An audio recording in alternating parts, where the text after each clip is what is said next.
கரூர் வந்து பயணம் போயிட்டு வந்திருக்கீங்க. கரூர் போயிட்டு அந்த மக்களை சந்திச்சுட்டு வந்துருக்கீங்க. அவனோட மனநிலை வந்து இப்போ எப்படி இருக்கு? அவர் நேரம் பார்த்து கால நடவடிக்கை இல்லை உயிரிழந்தவர்களை வந்து அந்த உடற்கூறாய்வு முடித்து எல்லாருக்கும் கொடுத்து அனுப்பிட்டாங்க. நாங்கள் போகும்போது ஒரு 6 பேர் உடல் மட்டும் இருந்தது. அது நாங்கள் இருக்கும்போது ஒரு 3 உடல் கொடுத்து அனுப்புனாங்க. அதனால் அந்த இடத்துல இருந்து எல்லோரும் மக்கள் அவங்கவுங்க ஊருக்கு பயணிச்சிட்டாங்க. காயம்பட்டவர்கள் ஒரு 60 பேர் 61 பேர் மருத்துவர்கள் சொன்னாங்க. அவங்க மட்டும் இருந்தாங்க. அவங்கள போய் பார்த்தோம். இது பெரிய அளவுக்கு வந்து முகத்துலலாம் ஒன்றும் காயம் இல்லை. சிலருக்கு தான் இங்கே கழுத்தில் கால் கை இதெல்லாம் கொஞ்சம் விழுந்ததில் காயம். மருத்துவர்கள் சொன்னது வந்து அது கொஞ்சம் குணமாகிட்டு வருது அப்படின்னு அவங்ககிட்டையும் கேட்டேன். கொஞ்சம் வலி இருக்குது அவ்வளோதான். அது கொஞ்சம் கொஞ்சமாக சரியாயிடும். 2-3 நாளில் சரி. அதே போல் இந்த கள்ளக்குறிச்சி சாராயம் குறிச்சி உயிரிழந்தவங்களோட அன்னைக்கு வந்து முதல்வர் வந்து போகலாங்க.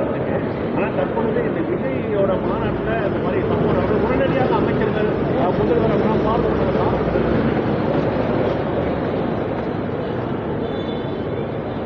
இது காரணம் என்னன்னு நீங்கள் அதுக்கு யார் காரணமோ அவங்கள தான் நீங்கள் கேட்கணும்.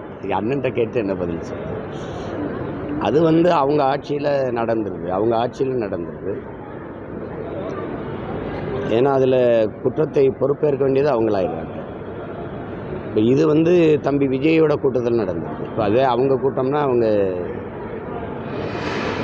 கூட்டம்னா அப்புறம் அவர் எதிர்க்கிறாரு. சரி, அவர் கூட்டத்தில் நடந்துருது அப்படிங்கும்போது இவங்க உடனடியாக எல்லாரும் இயங்குறாங்க. இது யதார்த்தம் தானே. இதில் போய் பேசிட்டு இருக்கீங்க.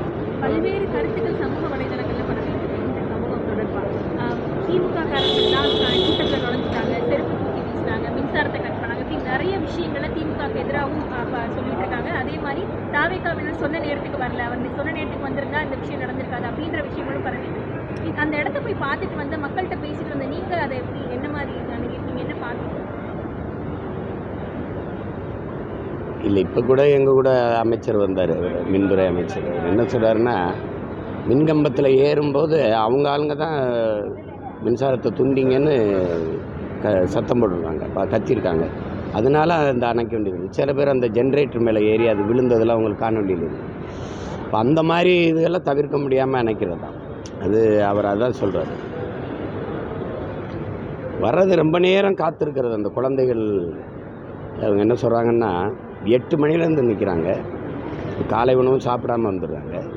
அப்புறம் மதிய உணவும் இல்லை, குடிக்க தண்ணியும் இல்லை. அப்போவே ஒரு மயக்க நிலைக்கு பெரும்பாலானோர் வந்துடுறாங்க. போகலாம் அப்படின்னாலும் நெரிசலை கடந்து போக முடியல. அந்த மாதிரி சிக்கிக்கிட்டவங்க தான் ஏராளம்.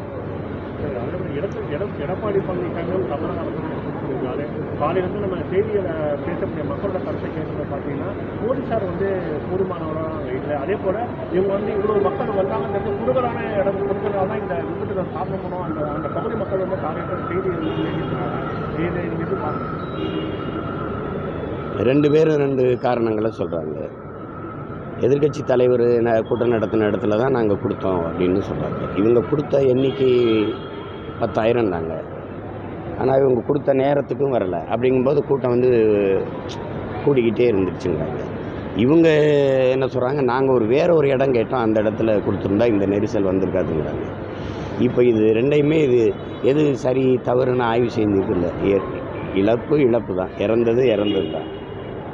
இனி வரும் காலங்களில் இதுபோல் தவறுகள் நடக்காமல் கவனமாக இருக்கிறது தான் சரியாக இருக்கும். இப்போ இது நடந்து முடிஞ்சிருச்சு. இப்போ போய் அதை பேசி அது எப்படி பார்த்தாலும் அது வழியாக தான் இருக்கும்.